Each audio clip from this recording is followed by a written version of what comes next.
So, hello. So for anybody who might be catching the recording and who isn't familiar with me, my name is Courtney. I am the director of Tapestries, which is our memory support community here at United Methodist Communities at Pittman. I am a social worker by background, and I've got a lot of experience in dementia and mental health and brain injury and all of those things. And so this is just something that I'm very passionate about. So I hope that I can pass some information along to you to be helpful. I believe I have my video pinned, so you may see or hear other participants that you can't see. Anybody who does not want to be visible for their privacy, feel free to keep your camera off. But we will get started. So, Linda, you can see my screen, right? Yes, I can. Okay. Okay. All right. So we're going to dive right in. So obviously the first step when we think about conflict is that we want to prevent it whenever possible. The fight we never have is the best kind. So when we think about reducing conflict, a lot of that is going to be about looking at ourselves. So I've got this little guy looking in the mirror, and I kind of thought this was funny because the image he sees of himself in the mirror is not necessarily what he actually looks like. And I think that that's true for all of us sometimes, that we have blind spots about our own behavior. So when we're thinking about our loved ones with dementia, we really want to make sure that we're attuned to what we're doing and saying, because that's all we can control is ourselves. So the first thing is that we want to be mindful of our energy, our attitude, and our mindset. If you're having a bad day, if you're, like lost in thought, distracted, maybe even a little frustrated, even if it has nothing to do with your loved one, often they can feel that energy and they respond to it. One of the kind of good, but also challenging parts of dementia is that as the brain loses some abilities, it finds new ways to meet those needs. And so as the memory slips, people have to get really good at making snap decisions on whether or not they trust someone that they may or may not remember. And so becoming really good at kind of seeing through people is often a part of that process. I always say they get really good BS detectors. So you've really got to be on point as far as your energy is concerned. So we always want to check that first, because even if we're interacting in a positive way, if we're just not our best selves, sometimes they can feel that and respond to it.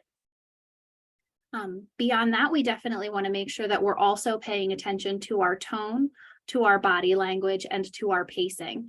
So I think we all know, there's a world of difference between like, hey, what are you doing? And hey, what are you doing?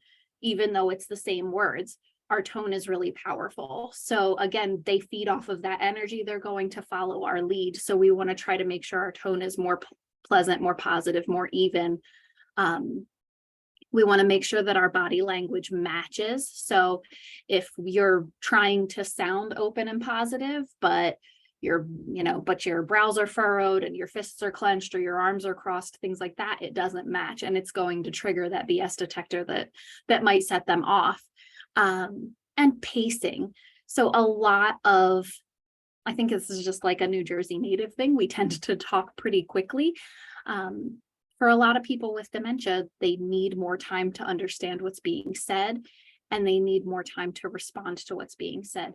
And it can be very stressful for them if they're struggling to keep up with the pace of conversation, because they don't want to struggle, and on some level they're aware of it.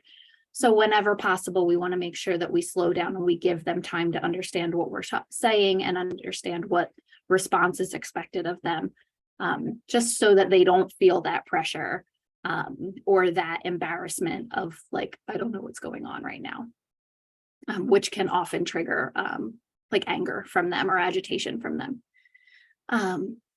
We want to approach tasks with a cheerful mindset.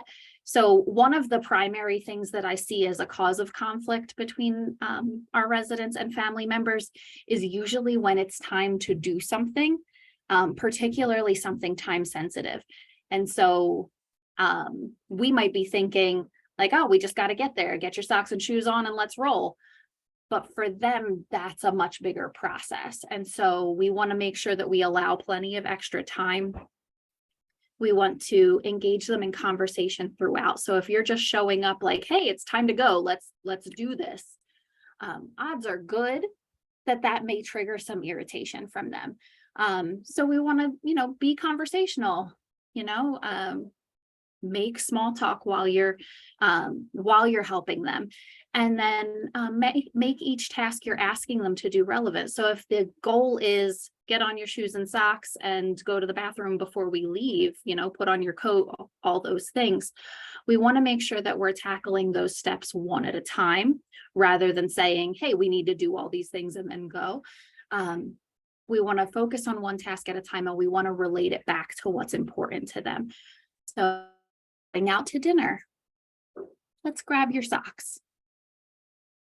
Help them put their socks on.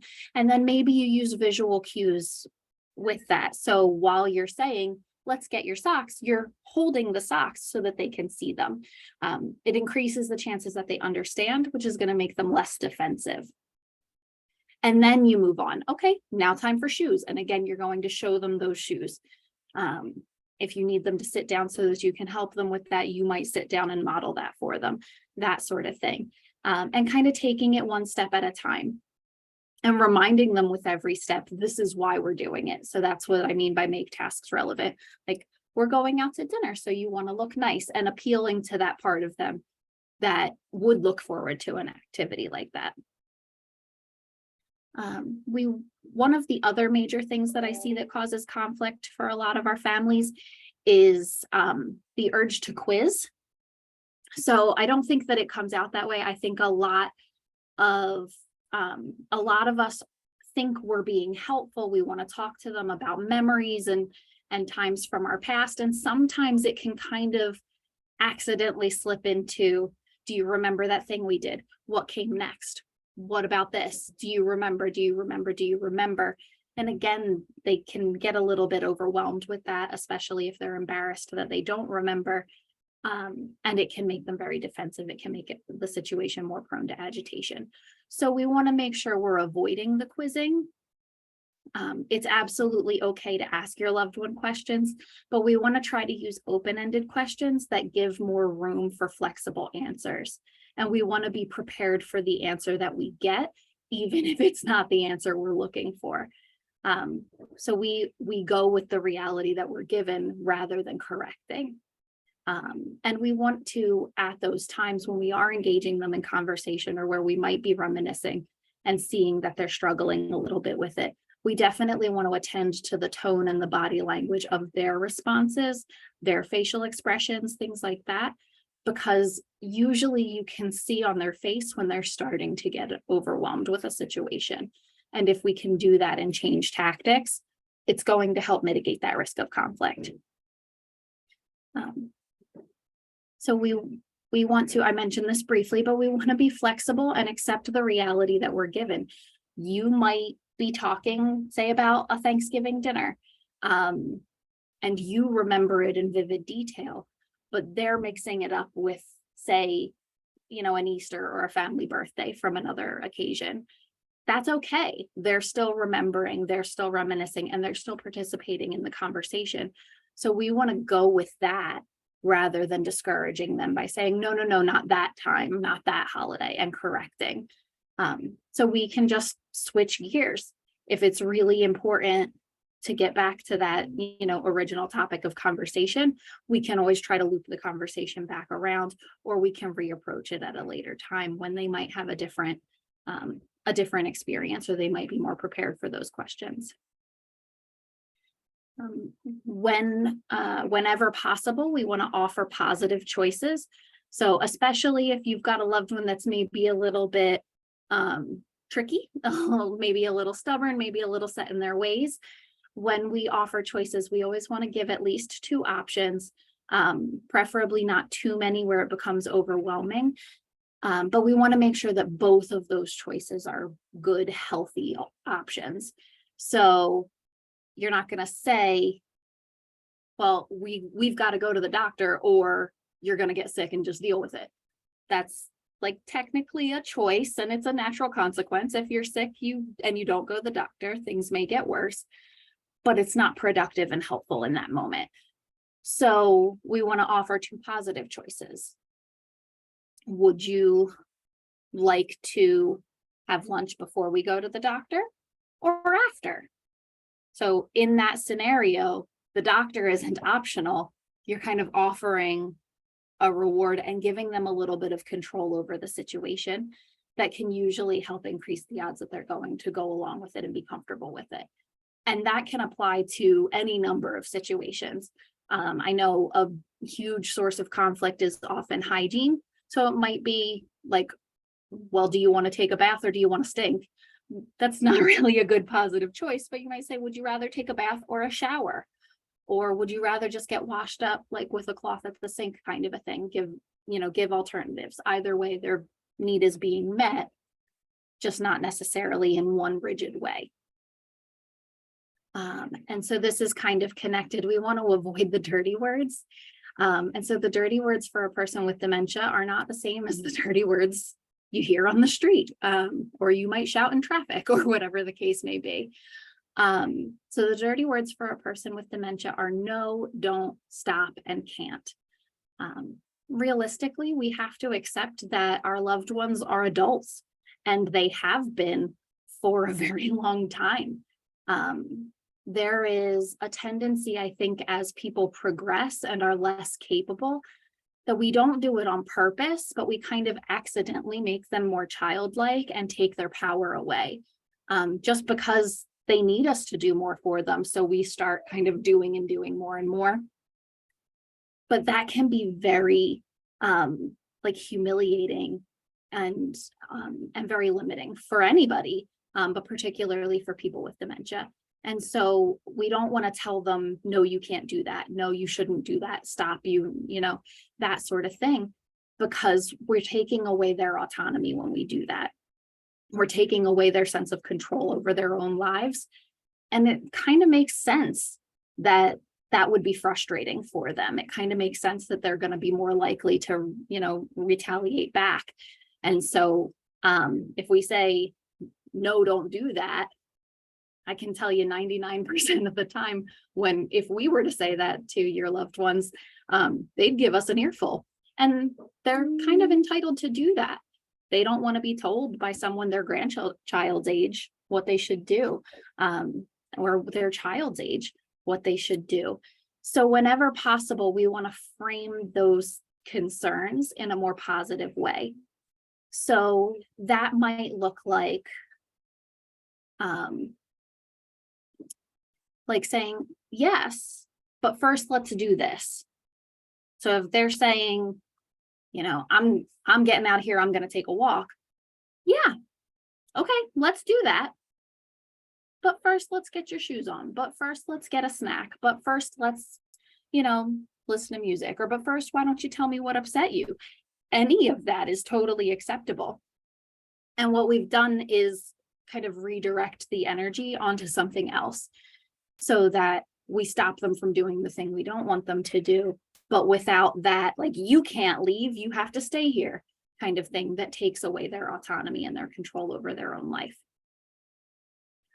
We can also find ways to help them do things that they want to do productively. So if your loved one really is set on that walk, okay, how can you help them do it safely? Do you need to go for a walk with them? Is it cold outside and you've got to bundle them up? It's okay if it's a short walk. Do they need a wheelchair? Do they need a walker? Those sorts of things. And just making sure that those needs are met so that they can accomplish what they want to do whenever possible. And then we want to avoid correcting or arguing. And I think that this is a hard one because I think it's just instinctive for a lot of us. We don't even realize that we're doing it. And that kind of comes back to this guy in the mirror who's not really seeing himself accurately. I think sometimes the instinct is just like, oh no, that's not what happened. Thinking that we're being helpful. When in reality, they're not going to remember that correction. They're only going to remember how that correction made them feel. And so if that's the case, we want to think about what is our real priority here. Is it better to be right, or is it better to be happy? And for our loved ones with dementia, the answer is it's better to be happy. Our whole goal is to give them the best quality of life possible for as long as possible. And and starting those arguments isn't necessarily productive, and it certainly isn't helpful towards that goal. And so we also want to kind of consider, will this matter in 15 minutes? If it's unlikely that your loved one is going to remember that you corrected them in 15 minutes, it doesn't matter, because you could correct them every 15 minutes from now until kingdom come, and it's not going to change anything. For example, I think something that I hear a lot is they'll ask for their parents. And if you tell them like, oh, don't you remember they passed away? Sometimes they'll say, no, they didn't. I just saw them this morning. What kind of monster are you that you would tell me that? And so we know that's not correct. But what are we accomplishing by arguing with them? We're only upsetting them, and they're not going to remember that we've had that conversation. But they do kind of hold on to that emotional imprint of like, something about you makes me feel yucky and I don't like it. And it can impact and create more risk for conflict in the future. So we really want to avoid that urge to correct the situation or correct what they're saying, unless it's absolutely essential in the moment for like a safety issue or something like that. Does all of this make sense? Yes, it all does. Okay. Any questions? No, we've definitely learned to allow more time if we ever have to take mom somewhere. Mm-hmm. It takes a while to get her ready to get out the door. Yeah, I think that's probably the single biggest hurdle for a lot of families. It's just, you don't think about it. Like you think, okay, putting on shoes and socks and going to the bathroom and grabbing your coat is going to take like maybe 5 minutes. Mm-hmm. And it can be an eternity for a person with dementia. And then when you also consider, getting them, down the hall and out the door and across the parking lot and all that, it's a whole adventure. So yeah, extra time is definitely your best friend. Yes. All right, so then we're going to move on to what happens when our conflict is unavoidable. So the very first thing we want to do, if our loved one is just not in a good space, they are irritable or aggravated for whatever reason, and it even if you have no idea why, maybe you just showed up and they're already in that situation, the first thing we want to do is check for discomfort and pain. Realistically, behavior is communication. That's true for all of us. And so for a lot of people with dementia, as their ability to express what they're feeling changes, it becomes much harder for them to communicate in a traditional way by saying like, man, I really have a headache. And so we start to see them explain that in other ways. Maybe they're a little cranky. Maybe they've got like a sour look on their face. Maybe they're holding their head, that sort of thing. And we want to pay attention to that. So if they seem like they're just really aggravated, we want to address the obvious stuff. Are they in pain? Do they maybe need some Tylenol or some Advil? Are they hungry or thirsty? I know I am not a picnic to be around if I'm hungry. So I don't expect anybody else to be. Are they too hot, too cold? That can definitely have an impact. And this is going to sound a little strange, but even if they have to go to the bathroom, sometimes we see that increases somebody's agitation. It's strange because you would think that would be an urge that you're aware of. But again, your body and your mind kind of don't sync up the way that they always did. And the way you express and communicate isn't the same as it was. And so it might take a little longer for those kind of clues to click to realize it. And so if they're really aggravated, it might be like, hey, why don't we take a quick potty break? Why don't we, grab a snack, something like that, just to address those physical discomforts that might be contributing to whatever irritable mood they're in. So beyond that, we definitely want to check the environment. So this is kind of strange, but these first two are hugely important. And they're not actually having to do with the person so much as with like human need and the area. And that might seem a little weird when our conflict is with a person. But realistically, we're all impacted by the way we feel and by the world around us. And that it only becomes more true as our brains change and we have more difficulty processing the world around us and making sense of it, and then enacting that, acting on that information. So that's why these kind of focus on other things. But we want to check the environment. So we want to reduce any unnecessary stimuli. Overstimulation is a huge struggle for a lot of our residents, for a lot of people with dementia. It just becomes very hard to focus on what you want to pay attention to when there's a lot going on. So things like a lot of noise, like a lot of motion, maybe there's like a lot going on in the surrounding area, maybe there's a lot of people around, things like that definitely can increase the odds that somebody is going to act out angrily, or that an argument is going to occur. I know several of our residents we've seen over time have progressed where when they first moved in, they would go out with their families all the time, go to dinner, go to family functions, and have a great time and stay out all day and then come back later and be in a great mood. And over time, they kind of hit a wall where usually about 2 hours is the limit. And at that 2-hour mark, they get pretty tired of people and they get a little more irritable. And especially when we're thinking about out to dinner at a restaurant, tons of people, tons of noise, tons of movement, tons of chaos. It's hard to filter past that. And even like family holidays and parties and things like that can be overwhelming as well.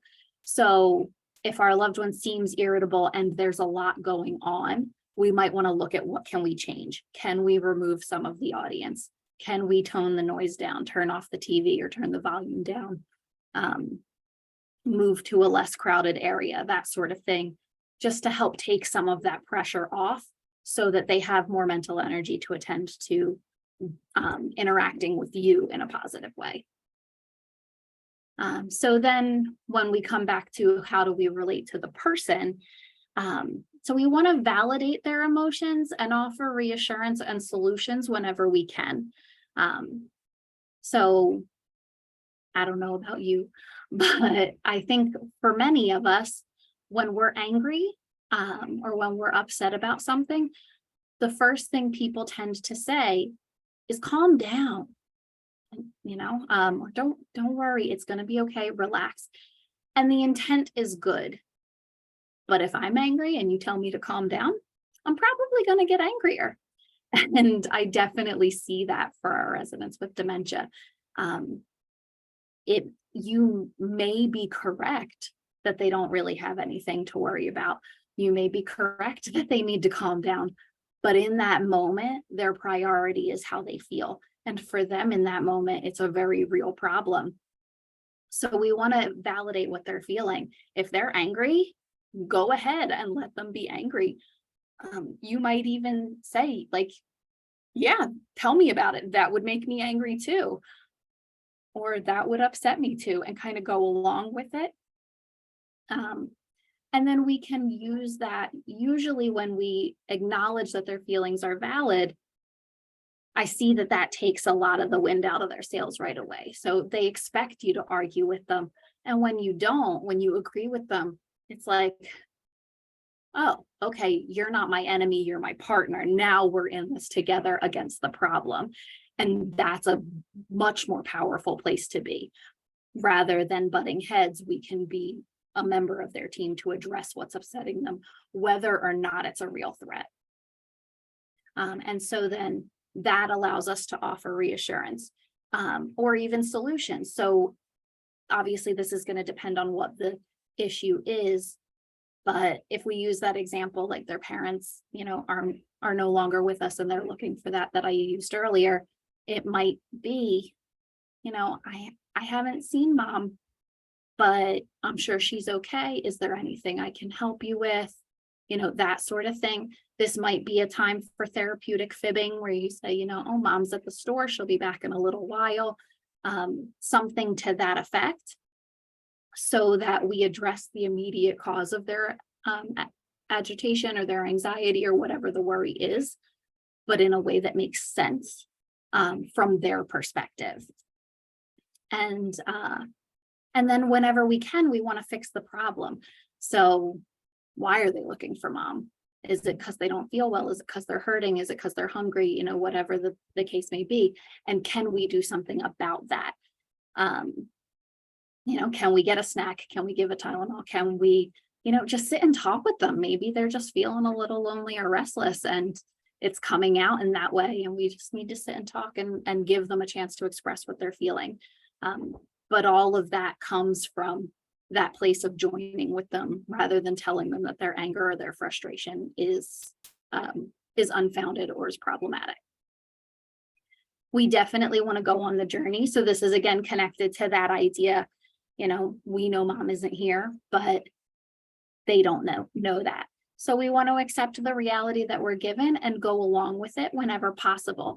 We don't need to correct them if that correction isn't going to stick. So we're going to play along with the scenario that they give us, and we want to give the most logical answer from their perspective, which can be tricky because we don't always know what they're thinking. But you are the expert on your loved one. So if you use what you know about them to help make a more compelling response, odds are good they're going to deal with that better. So for that, that person who's missing mom, I hate to kind of belabor the point, but it's a readily available example. For that person who's missing mom, maybe you say like, oh, she's at the store if she went shopping a lot, or if she was the one responsible for grocery shopping. Maybe you say she's at the church if that was something that she was very active in, that sort of thing. She's out with dad, whatever the case may be, but use what you know about their experience in their life so that you can create a more compelling response so that they're more likely to believe you rather than to get frustrated, because we don't want them to recognize that something is off about that moment and have it fuel the anxiety that they already have that's contributing to that anger. Again, those dirty words, no, don't, stop, can't. We did talk about that. That's definitely still true in the middle of the argument. Again, we want to join with them, not control them. And so kind of the counter to that, what do we say, is that we're going to use our magic words. And this sounds a little bit like the magic words that we learned when we were a kid, but they carry power, they carry weight. Our pleases, our thank yous, our I'm sorries. Even if you are not the source of the problem from their perspective, that doesn't mean you can't apologize and move on from it. Understand that it's not about you, it's about getting through this moment in the way that's best for you and for them. And so if they're telling you, I want to go home, why am I here? I want to go home, for example, I think comes up for a lot of families. It might be like, I'm so sorry, we would love to have you at home too. I wish we could do things differently. Something like that, where you're not making any empty promises, you're not saying anything that you can't hold true to, but you are validating how they feel. Lots of pleases, lots of thank yous. When you're doing that, say getting ready to go somewhere and time is of the essence. Hey, can you please help me with this? Can you please get your coat? That sort of thing is going to go a lot quicker, and usually be a lot more productive than just kind of giving orders where they're more likely to chafe at it a little bit, because again, they're an adult and they don't want to be ordered around. And then again, that avoiding the urge to correct or to argue. I do add to this, for this point, we want to think about what is the real harm. Okay. So at the point we're already in an argument, what damage is going to happen by letting them believe the wrong thing versus what damage is going to happen by correcting them. And that might not be intuitive, but often there aren't any consequences to letting them be wrong. Regardless of what the situation is, it's very rare that their belief or their opinion in that moment is going to cause any kind of permanent damage. Even a more serious thing, like, maybe they don't want to take a medication or something like that. Is that important? Absolutely. Is it worth the battle in that moment? Maybe not. For one thing, there's a window where you can give most medications, so we have time to let them settle down and come back to it. But for another thing, for most medications, missing a single dose isn't going to be, a life and death situation. So when we look at it from that perspective, what's the real consequence of letting them be wrong? Usually there isn't one. And when we think about what's the real consequence of correcting them, usually there is one, because they're upset and you're upset and you're arguing and now your visit's going poorly. And maybe for some of our loved ones, maybe that escalates their behavior to more. So maybe they're just a little bit irritable, but now they're shouting at you, or maybe swinging at you or throwing something at you. And obviously that's a problem. So we want to try to kind of keep that perspective of what the real damage is. And sometimes the real damage is just to our relationship and to our own sense of what's right. Because when we do have those arguments, even if we were factually correct, we still don't feel really good and warm and fuzzy about having argued with our loved one after the fact. I think that just is part of what makes us human. And so again, we want to be mindful of that urge also to infantilize them, to make them feel like children in that moment. And so often when we do correct somebody in the process of arguing, that kind of is an unintended consequence that can cause real harm, where we kind of treat them like children, and then it's understandable that they're frustrated. Make sense? Yes, it does. Mom often says, it's time for me to go home, or I don't want to stay here anymore. I want to go home. She forgets that, we sold the house years ago and this is her new home. So what's the best way to address those statements? So I think often it depends on the person. So I would say, for your mom, usually I feel like she's able to be reasoned with. So you can say, like, I know we would love for you to be home too, but you need a little more help than we can provide you at home. And you can try to have that conversation.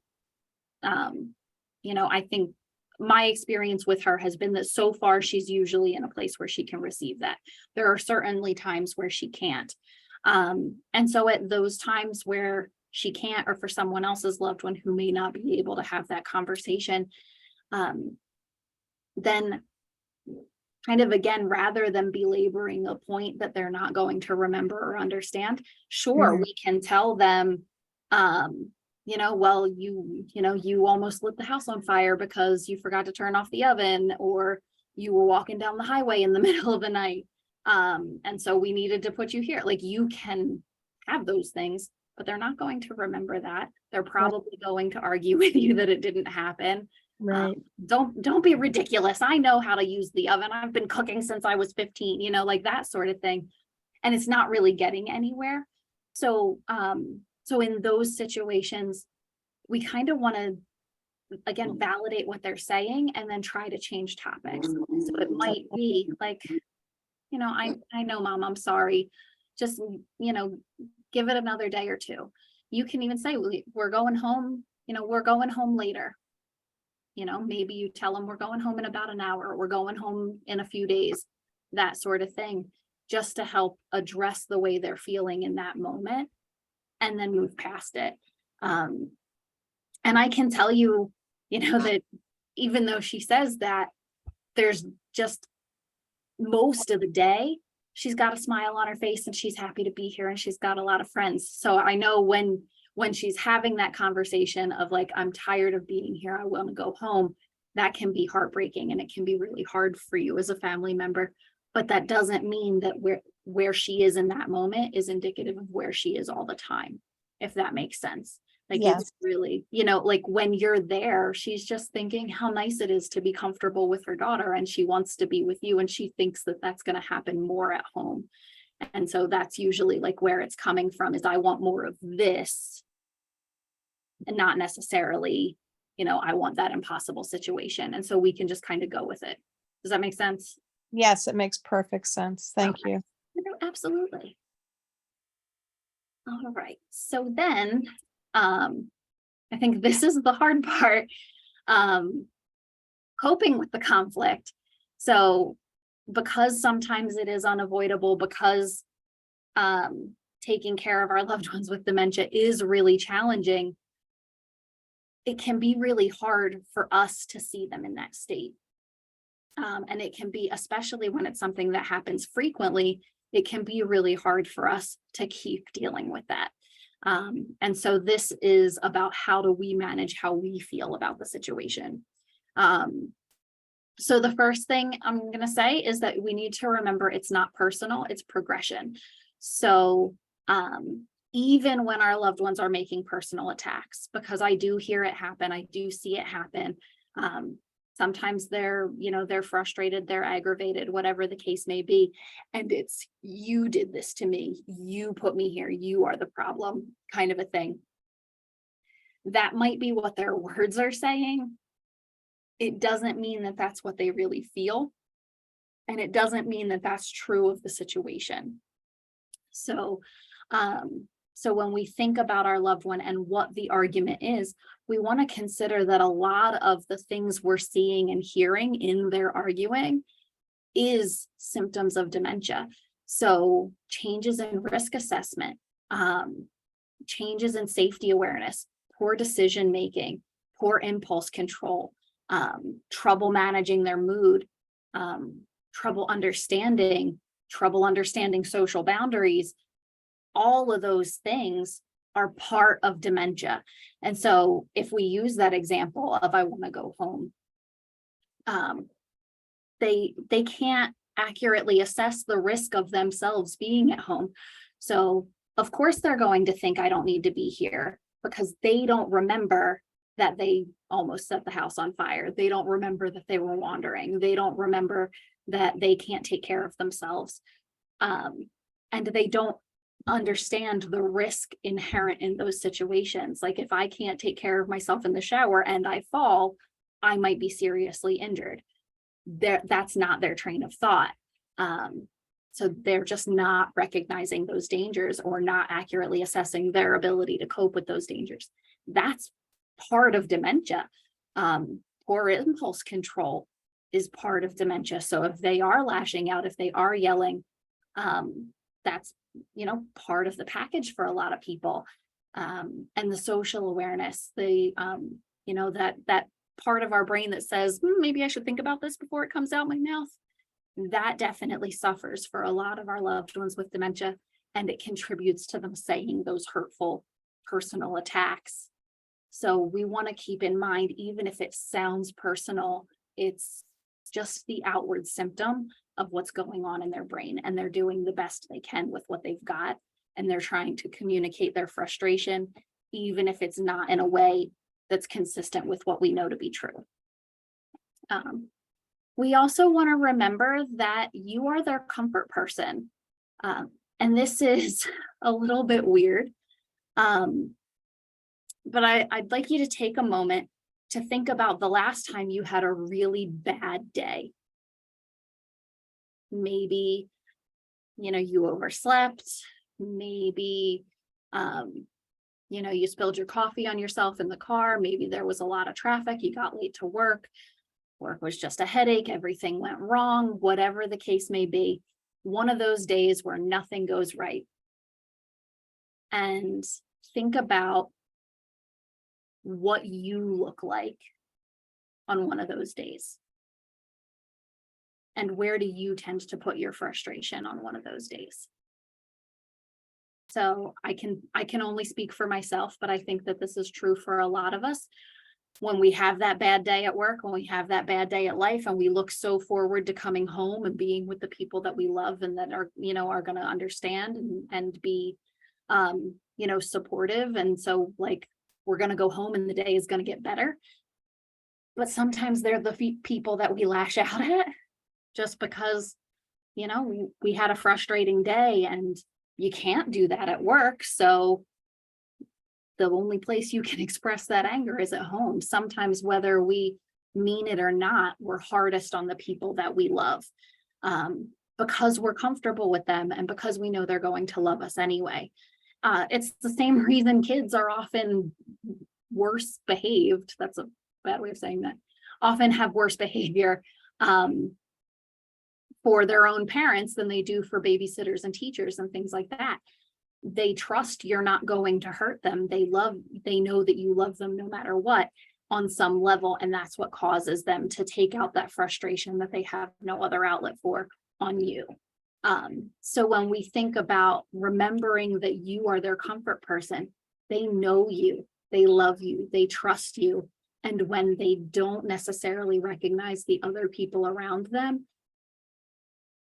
it makes sense that you're the person they're going to unload that emotional baggage on, because they can't risk it with anybody else. They can't remember whether or not that's a safe person for them to be angry with. So in a weird way, when they take out their frustration on you, it's because they love you, it's because they trust you, and it's because they know you love them. So sometimes kind of taking that perspective can help us kind of take a step back and feel a little better about it. We want to fall back on what we've learned, both about the person and about your approach. So again, as I said, you're the expert on your loved one. You've known them your whole life. Use that to your advantage. You've probably fought with them before. You know what works, you know what doesn't. You know what's likely to make the situation better or likely to make the situation worse. Use that to your advantage, but also fall back on what you've learned in terms of your approach. Realistically, in the moment, when our loved one is upset and maybe yelling at us or not being so nice to us, we tend to get defensive and kind of react rather than respond in a way that's thoughtful. And you can catch that and fix it at any point. Obviously the sooner the better. But at whatever point you realize, like, I'm getting sucked into their bad mood, take a breath, take a step back, and think, like, what have I learned to deal with this moment? Oh, I need to check my body language. Oh, I need to make sure I'm speaking more slowly and clearly. Oh, I accidentally told them, like, you can't do that, and now I need to change gears. Whatever the case may be. And I can tell you, for me, almost always where this falls apart is on those time sensitive things. We've got to get out the door, and so when we're in that hurry is when we tend to forget what we've learned. And usually it's very counterproductive. So if I forget I'm supposed to approach this person one task at a time and give them time to complete it, and instead I'm like, okay, time to go. We gotta get this train moving. Now I'm in a hurry. I've asked something unrealistic of them. They're frustrated. It's going to take them longer to do what I've asked because of that frustration. And so I kind of shot myself in the foot on that. But if I can catch myself, take a breath and say, you know what, it's okay if we're late. How about we just get your shoes on, and kind of fall back on that approach, fall back on what you've learned and how to respond. We can usually reel a situation back in over time. So we definitely, that, kind of connects immediately to the next point. Take a moment to refocus and reapproach. That pause can be incredibly powerful, both for you and for them. That's also true after the situation. So like I said, obviously the sooner the better, as far as realizing in the moment that we're maybe not doing the best we can at that time. But let's say you get home, or even the next day, and you're like, man, that really went poorly, and it's kind of eating at you. That's just still a great time to refocus. Okay, what's actually important? I love this person. I want to take care of this person. I don't want to argue with them. What could I do differently? And that's, powerful. So take that time to refocus and reapproach, whether it's in the moment or whether it's later down the line, because it's still going to have benefit. Set boundaries. This is huge. And I think that this is hard for a lot of us. So boundaries are essential for our well-being.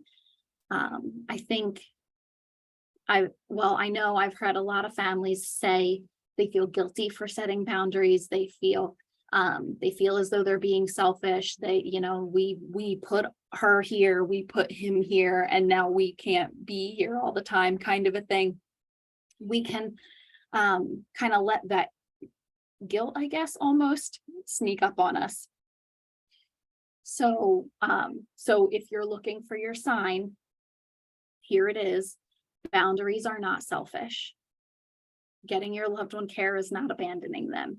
You have not done anything wrong. You have made a loving choice to get them the care that they need. And you are making a loving choice of being your best self when you're with them by setting and respecting your own boundaries. You can be here 24/7. We're cool with that. But if being here 24/7 is going to wear on you and make you not at your best and increase the odds that you and your loved one are going to argue, you're not doing anybody any favors. Take the minute, take the day, set the limit. And it's okay too, if that limit is in the moment where you're arguing with your loved one and they're saying hurtful things. If you're really not in the headspace to deal with it that day, there is nothing wrong with cutting that visit early and coming back another day. Nothing wrong with it. You're not helping either you or them by staying in a situation where you feel hurt and they feel angry. It's just not doing anybody any good. So don't feel guilty about setting your boundaries. Don't feel guilty about enforcing them for your own well-being, because you give them the best part of you when you take care of yourself. That's just, an important lesson for all of us. By all means, let it out. So I'm a big fan of leaning on humor.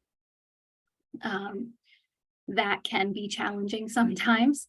But if you can find a way to laugh at a situation, do it.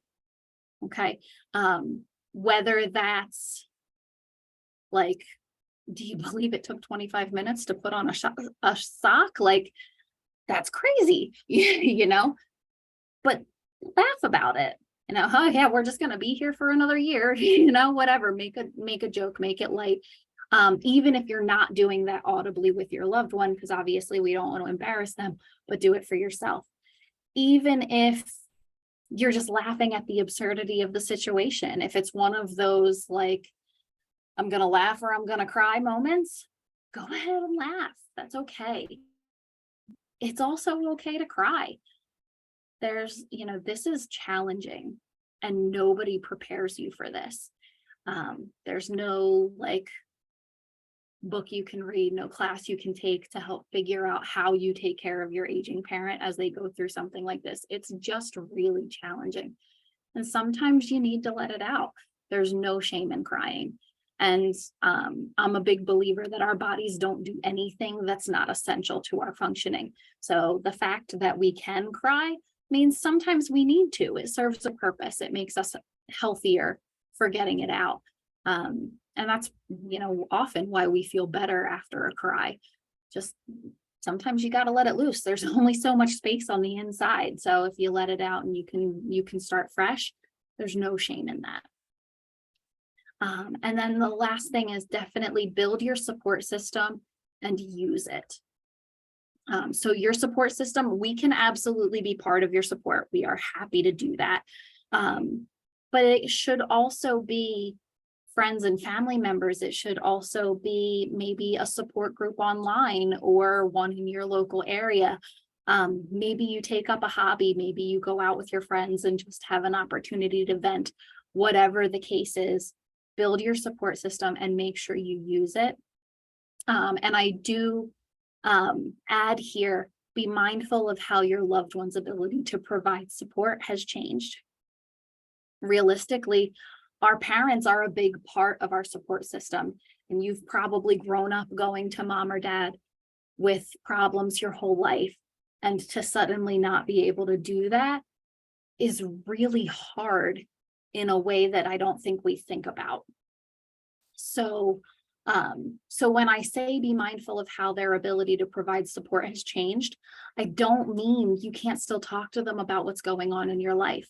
I don't mean you can't still talk to them about problems in your life. You absolutely can, as long as they're able to understand it and to be present with you for it. But you're going to need to feel that out. But I will say, and this is why that little bullseye is there, you should not be going to your loved one with dementia for support about their dementia. So if they are the source of your frustration, they are not your support person in that moment, no matter how close you are. They just aren't. And so the reason that I use this bullseye, for example, is that we want to think about this moment as like, who's at the center of the problem. Okay. So if we're having all this conflict and it's coming from the dementia, the center of the problem is the dementia. That's our bullseye. That is not a bigger problem for you than it is for your loved one. It's just not. And I know sometimes it doesn't feel that way because, living your own life and taking on the burden of caring for them as well is huge. And I do not mean to undersell that, but they are changing who they know themselves to be. And their world is changing every moment of every day in a way that they have no control over. And when we take that minute to step back and see it from that perspective, we're definitely not having the same struggle that they are as the person experiencing dementia. So we don't want to pour our frustrations about their dementia in on them. It's not fair. It's already hard enough for them. So we want to focus on the outer rings of the circle. So your loved one is that bullseye, but you're that circle right outside the bullseye. So you want to make sure when you're looking for support about dementia and about caretaking in general, that you're focusing on the outer rings, not the inner rings. If it helps to kind of make this comparison, imagine if it was any other disease, say your loved one had cancer. You wouldn't go to your loved one with cancer and be like, wow, your cancer is really inconvenient for me. How dare you? And when we look at it from that perspective, it makes a lot more sense.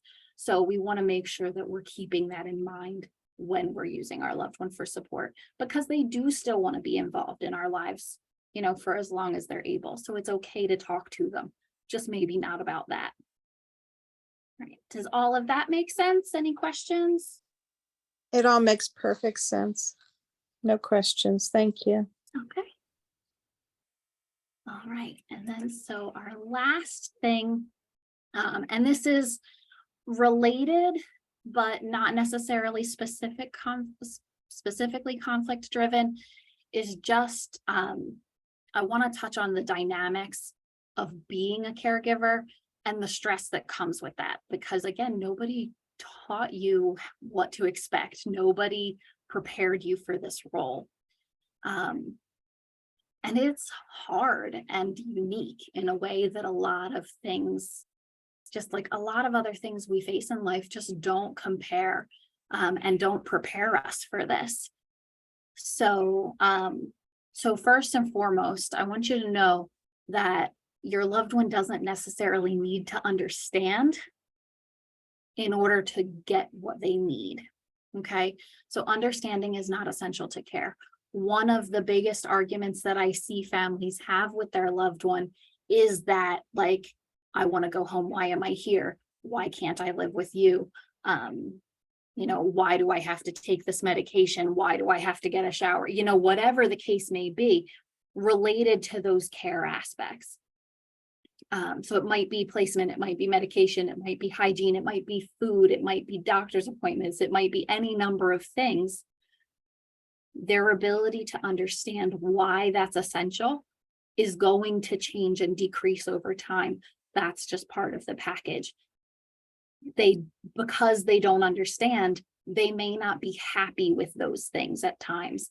It's definitely going to contribute to conflict at times, but it's not necessary for them to understand why something is important for you to know that it is important. Okay. So, and that kind of comes back to that, like, we beat ourselves up and sometimes we feel guilty about making choices that our loved one doesn't agree with. But we want to keep in mind that just because they don't know that this is for their own good doesn't mean it's not good for them. And so fall back on that. And you might even want to consider, would they have seen things differently a while ago, So, and I can kind of give an example from my own experience. So my grandmothers on both sides of my family have had dementia. And my parents have said, were fortunate to be able to take care of them, but have said, I wouldn't wish this on anybody. This was really hard, and I don't want that for you. So if the time comes where I start to have this happen, I want you to place me in, an assisted living, in a something, get me help, whatever the case may be. So I've had that conversation with my parents, and I've been very fortunate to have that. I know not everybody has that experience. I am not naive enough to think that down the line, when it comes time for that they're still going to feel that way. They're just not going to. So as our loved one changes and as their ability to understand and make good decisions changes, we want to fall back on honoring the decisions they would have made for themselves if they were who they had been, rather than who they are now. Because realistically, what they want for themselves in this moment may be very dangerous to them, and they don't need to understand that to benefit from your intervention. Know that resistance is temporary. Even the most stubborn person usually comes around eventually. So if you're having that problem with your loved one, if you're having that argument with your loved one, just know that you're not always going to be having that argument. There will be days when they come around. There will be days when that's not the forefront of their mind. There will be days when their progress has changed, so they can't argue with you about that anymore. And that's like, it's different ways for the situation to change, but regardless, the resistance is temporary, the frustration is temporary. So try to keep that in perspective. This next one is a big deal. Know that they love you. Know that they love you even if they are not very kind. Know that they love you even if they don't say it or show it. Know that they love you even if they don't remember who you are. I feel like this is a hard thing, and I've heard a lot of families say, like, I don't even think mom loves me anymore. I promise you she does. I promise you she does. In the middle of COVID, when we were very limited in what kind of visitation we were allowed to have, there was a good long while in the beginning where no visitors were allowed in the building whatsoever, and everyone was in quarantine all the time, just out of that place of, like, we don't know what to expect and we don't want to risk it, and that was what the best practices were at the time. And so families were going months without seeing their loved ones here. And part of how we helped with that was that I did video interviews with some of the residents and would send them to their families so that they could at least get to see them and, hear their voices and things like that.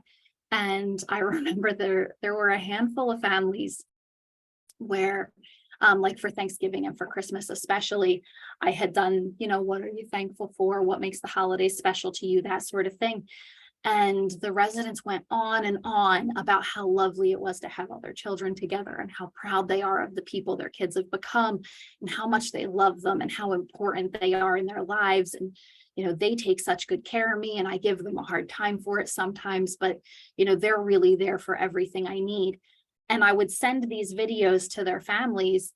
And I actually had several families like, what did you do to get them to say that? Nothing. They weren't bribed. They weren't coerced. They were just asked how they felt. And that's how they felt. But those same families, when they were finally allowed to come back in the building, I remember distinctly one situation. Daughter came in for the first time, hadn't seen mom in probably 3 or 4 months. And she walked in and her mom went, "What are you doing here?" After, like, a week after she had sent that gushing, interview video of her saying how much she loves and appreciates everything her daughters do for her. So I stress this because even if they aren't saying it to you, and even if they're being outwardly hostile or nasty to you, it doesn't mean that they don't value you. It doesn't mean that they don't love you. It doesn't mean that they don't appreciate it, because I can guarantee you across the board, they all speak very highly of you to me, and to us. They all talk about how much they love their families. They all talk about wishing they could spend more time, like their behavior in your, when in the moment when you're with them is not necessarily indicative of how they really feel. This is also a generational thing. This generation was not really like coddled and raised to be like warm and fuzzy and lovey and kissy and doting. And so for a lot of them, they don't know how to express themselves in that way. And even if they were loving parents or were doting parents earlier in life, as the dementia progresses and they kind of fall back on younger and younger habits, they may lose some of those skills that they developed in expressing how they love. So it might be that they aren't as good at saying it or showing it because their parents weren't good at saying it or showing it, and that's where they are mentally. And even if they don't remember who you are, so I think this is hands down one of the hardest things for a lot of family members. It doesn't happen to everybody, but sometimes for some people, they get to a point where they no longer remember who you are, or they might remember your face, but they can't pinpoint your name. Maybe they call you mom. Maybe they're like, "Oh, you're the nice person that visits me," whatever the case may be. That doesn't mean they don't love you. It is part of the way the brain is changing. And so for those people that are calling you mom, even though they're yours, it's about the way that our brain interprets language and the way that changes. So mom is a woman that loves me and cares for me. You fit that category, so they're not recognizing you as their daughter or their son, but they are recognizing you as a family member that they love and care for and that loves and cares for them. Even if even if you don't get that, it may be that their facial recognition or their memory recall isn't allowing them to access the information about who you are. But I can tell you, if you ask them about their child, they'll tell you about their child. They tell me about you guys all the time. So they might not realize it's you they're talking about, but they do love you. It's just, I know that it's heartbreaking, but it isn't about that moment where they don't remember. It isn't about that moment where they're unkind. It is about the symptoms of dementia, the experiences that they've had in their lives, and how all of those things kind of connect together. And it's a complicated situation. But it doesn't mean that they don't care for you. It doesn't mean that they don't love you, no matter how their behavior has changed. I'd like to encourage you to acknowledge the reality of the challenges that you're facing. I think we tend to sugarcoat sometimes and then like over exaggerate other times. It's a little bit of a ping pong. Sometimes we just don't want to think about it too hard because, it can be a little bit overwhelming. But it's important that we acknowledge that, like, when it feels hard, it's because it is hard. So you're dealing with a lot of things. You're thinking about who your loved one is now and who they were and how they're going to change and how you're going to react when they change again, because they will continue to change. You're thinking about what's best for them and what are their needs going to be and how am I going to continue to meet them, and how much time can I afford to spare? And then you're also dealing with all the challenges of your own life separate from that. It is a huge process. It is a huge challenge. And often there's a lot of grief mixed in with that. Often there's a lot of sadness and a lot of anger mixed in with that. And that doesn't make you a bad person, and it doesn't make you a bad, caregiver. It doesn't make you a bad child. It's the reality of the situation. It is hard, and it is supposed to be hard. It's okay. And so don't beat yourself up for not being an expert at it all the time, because nobody is. And so when we think about that, we want to use self-compassion, not guilt, as our motivator. Okay, so let's say you had an argument with your loved one while you were here. Don't go home and beat yourself up about it. You're not doing yourself any favors, and you're not doing them any favors. They don't want you to atone for what you've done or what you've said. They don't want you to hurt. And you hurting doesn't make them any better, doesn't make them feel any better. So guilt is kind of a wasted emotion in that respect. Guilt signals to us that we need to fix something. And if we hold on to it after we make the effort to fix it, it's not really serving its purpose anymore, and it's not serving us anymore. So we want to come at it from a place of self-compassion. If you've made a mistake, if things didn't go the way you hoped, then you accept that reality and you kind of come at it with a like, that could have gone better. But people make mistakes and I am human. This is what I'm going to do differently next time. And that's okay. We have far more ability to change when we accept ourselves for where we are and who we are, and when we give ourselves permission to learn from our mistakes. Nobody's going to be perfect all the time. So if you expect yourself to be, you've set yourself up for failure, and you've set your loved one up for a lot of, that not necessarily failure, but a lot of the brunt of that too, because now you're putting all that pressure on yourself and they're going to feel that. So come at a place of self-compassion. You can give yourself credit for the things you've done well and the things you continue to do and the effort you continue to put in, even if it's not perfect. And then you can give yourself opportunities for growth. So I think like there's real power in like, could have done better. It's okay. This is what I'll change. I think that this is hard for some of us. We tend to be really hard on ourselves, and it can be tempting at times to say like, well, if I have room to improve, then obviously I'm not good enough. If you find yourself in that camp, I will tell you, think of yourself as ice cream. Okay. Everybody likes ice cream. Ice cream is wonderful, but ice cream can get better. So you can add hot fudge and whipped cream and cherries and sprinkles and wet nuts and whatever, floats your boat. Ice cream is great, and you can make it better. You are ice cream. You are doing a great job, and you can do a better job. That's just the human condition. We all can. personally, I find comfort in that. So I hope that helps you kind of think about it differently and help you take a little bit of comfort in it too. And then my very last thing, resources, education, support, and respite. These are huge.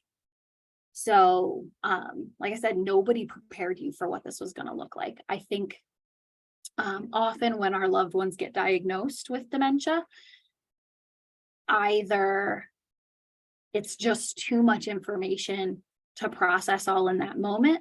So the doctor doesn't bother telling you because it's just too much and you're never going to remember it all. Or the doctor tells you, but you're just so overwhelmed with everything going on in that moment that you can't process it all and you're not going to remember it all.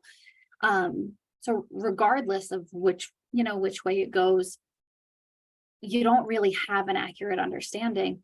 And then on top of that, the nature and the progression of dementia is so unpredictable that even if somebody did give you a how-to guide, you're going to be constantly revising it, constantly having to change tactics. What worked yesterday may not work tomorrow and may work again on Friday, and you never know. So we want to be patient with ourselves, but do our best to educate ourselves, because the more we know, the more tools we have at our disposal. So this is certainly part of that. I'm so glad to be able to do this. But don't take just my word for it. Like, do some research, Google things, read books. There's a lot of really phenomenal books out there about dementia that can help give you a lot of good perspective. There is an author, Oliver Sacks, who did a lot of groundbreaking work for people with dementia, and he's written a number of books. They're a little bit dated, but he does a really great job of kind of navigating both the medical professional perspective, but also the human element of like, this is what it's like for the person with dementia. So I think it can be really helpful in kind of giving you a little more insight into what it's like for your loved one. Things like that. So there's tons of ways to get more information, to get more education. There are tons of resources. You can go to the Alzheimer's Organization website. You can check out support groups in your area. There are tons of like add-on services and like case management and home health and pet therapy and a million things that you could on that's going to make your loved one's life better. And that's going to make your life easier. Even things for yourself, caregiver resources, things like that can be incredibly powerful. Support groups are huge, whether that's a formal, like for people with loved ones with dementia support group, or an informal, like my sisters and I are also going through this, or my friend and I are also going through this, and we get together for coffee once a week and just like vent about what's going on. All of that is powerful. And consider that respite is an option. So respite care, if you're not familiar with it, is like basically vacation care for you. You can have your loved one be somewhere where somebody else is going to attend to what you would normally attend to. And so if your loved one lives here, you're kind of already in that sort of situation. But if you need to take a break from your loved one for your own well-being, on vacation, or whether you just need a week to yourself, that's okay. That's what we're here for. We're happy to support you. We're happy to smooth over whatever, hiccups may or may not arise in between. If your loved one is not in a care setting, respite care is an option, whether it's for a week or a month or whatever. You can have your loved one placed in a place that will help support them in the way that you would while you take a break for your own sanity. And so I mentioned here, and I want to stress this, you don't have the time not to do these things. Realistically, like, I know you being here, you gave up an hour and a half of your life to be here to watch this video. You like doing research takes time. Reading takes time. Lives are busy. We may not feel like we have that time. And like a support group or a group of friends that understands and that you can relate to might sound like a great thing, but when you're looking at your calendar, you're like, oh, when is there going to be time for that? I barely have a moment to breathe, let alone go out with, my friends. technically, yes, you are right. Life is chaotic and busy, and it is stressful, and time constraints are real. But I am telling you, you don't have time not to do these things. If you are not taking care of yourself, it is going to catch up with you. It just is. And so if you take the time to take that break, if you take the time to learn a little bit more that might be helpful, if you take the time to find a resource that can give you some more support, whatever the case may be, the positive impact of having done that is going to be worth its weight in gold compared to the time you sacrificed for it. Even, it's kind of funny, but even one of our residents frequently talks about that she used to be a caregiver for her parents when they were elderly. And she says that her doctor prescribed her an hour a week at the mall. They didn't give her any medication. They told her that her job was to, for 1 hour a week, leave the house and go people watch or go shop or just do something outside of her house. And every time she tells this story, she talks about how ridiculous she thought it was when they suggested it. And then she talks about how glad she was that they forced her to do it, because it was the one thing that kept her sane. Because when she felt like she was pulling her hair out, she could always look forward to that hour of peace. And she could come back a little bit refreshed, and it would make life easier when she came back. And I think that's really true of the experience. So it's kind of funny to think that we can use one of our loved ones with dementia's experience to help us better cope with our loved ones with dementia and how caregiving for them impacts us. But you really don't have the time not to prioritize taking care of yourself in this way, because, like, realistically, the progression of dementia takes anywhere between 2 and 20 years.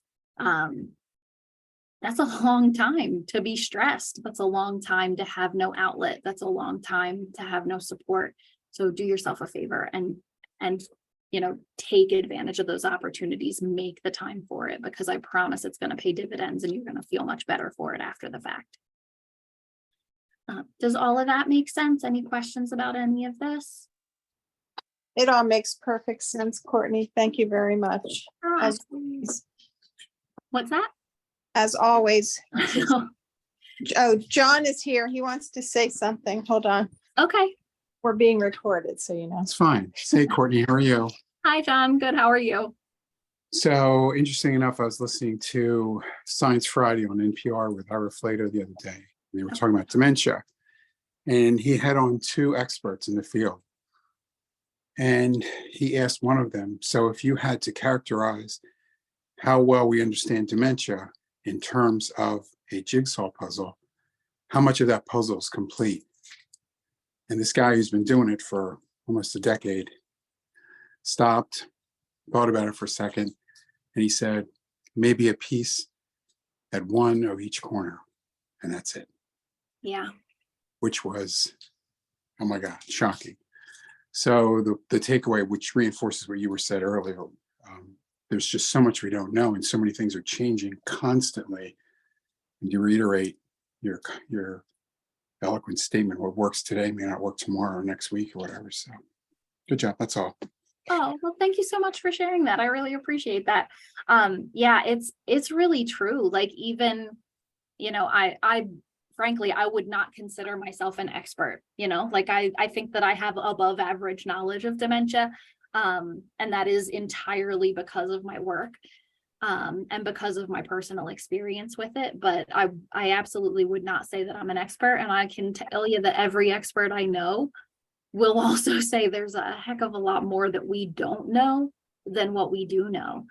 The brain on its own is the single most complex thing we know of, and we only understand a fraction of how it works. So to understand how a problem with it works, like, you're just even that one extra step removed. And so we're really just, firing in the dark pretty much most of the time. So I'm glad that you heard that. And I'm glad that it kind of struck that chord with you to offer some reassurance, because it's tricky for sure.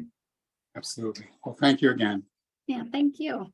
You're always a wealth of knowledge for us, and we really appreciate it. You saved me the time of having to read books. I get so much out of your presentations. I can't tell you. Oh, well, good. I'm so happy to hear that. That's 100% my goal. I know I started doing this because of that, because I had so many families that would just come in and say, like, I don't know what to do. Like, I don't know what's going on. And so I was kind of having these talks with people one-on-one and was like, this isn't really effective. So I can now say we've been doing this for coming up on a year now, and Yeah,